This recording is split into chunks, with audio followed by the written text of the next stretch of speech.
When it comes to religion in Scandinavia, the Viking Age was a period of massive changes. It is widely believed that the Vikings were all pagans who despised the Christian church. However, this is a false perception that should be avoided.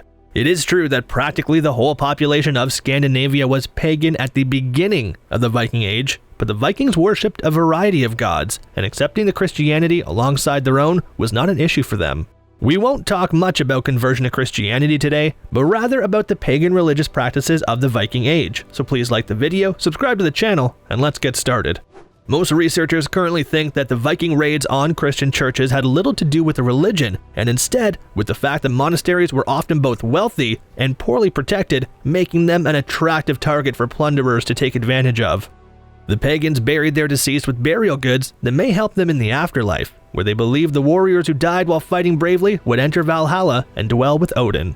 The Viking Age witnessed a steady conversion of pagans within Scandinavia, as well as conversions overseas when Anglo-Saxon and German missionaries arrived to convert them. By the middle of the 11th century, Christianity had gained widespread acceptance in Denmark and most of Norway. Although there was a brief conversion of the population of Sweden in the early 11th century, it was not until the mid-12th century that Christianity became established in the country.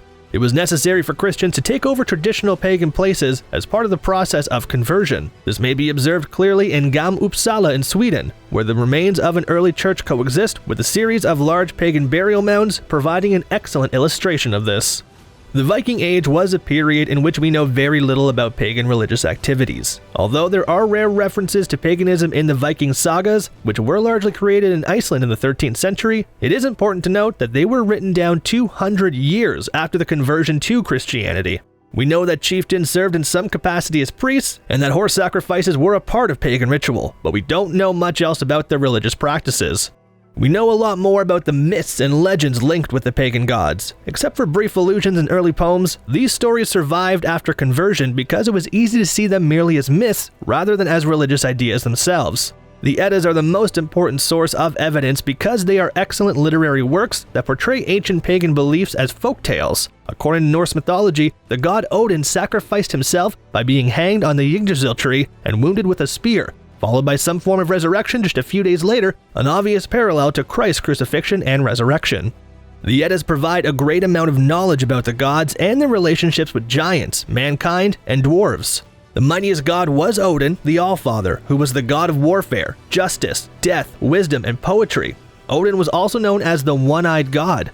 Thor, on the other hand, was the most popular god. He was the primary defender of the gods against the giants, using his hammer Mjolnir, which was crafted by the dwarves. Moreover, he was also known as the god of thunder, and he was highly revered by sailors. Vikings used amulets of Thor's hammer as a kind of protection throughout their lives. The gods of fertility, Frey and Freya, were also revered by the people, and there were several other gods and goddesses who played a significant role in the lives of these people.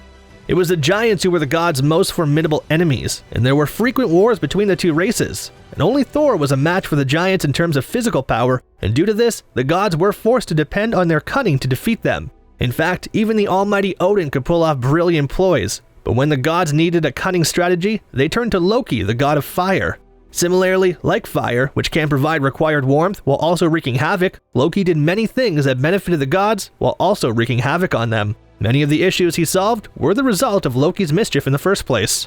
It was widely thought that the world would come to an end during the ultimate battle of Ragnarok, which would take place between the gods and the giants. Loki and his offspring would side with the giants in this conflict. It was prophesied that Thor and Jormungand, who had been engaged in a long-running rivalry, would murder each other, and that Odin would be killed by the Fenris wolf, who would subsequently be killed by Thor. A fire would engulf the entire world, killing both the gods and humans in the process. However, only a small number of individuals of both species would survive, and they will establish a new world. So that was the belief of Old Norsemen, which started changing in the 11th century when Christianity happened. We will end our video here. If you have any thoughts, please let us know in the comments section. Like and subscribe to the Vikings Code channel because we will continue providing you the authentic information regarding Vikings. Don't forget to hit the bell icon as well, and we will see you in the next one.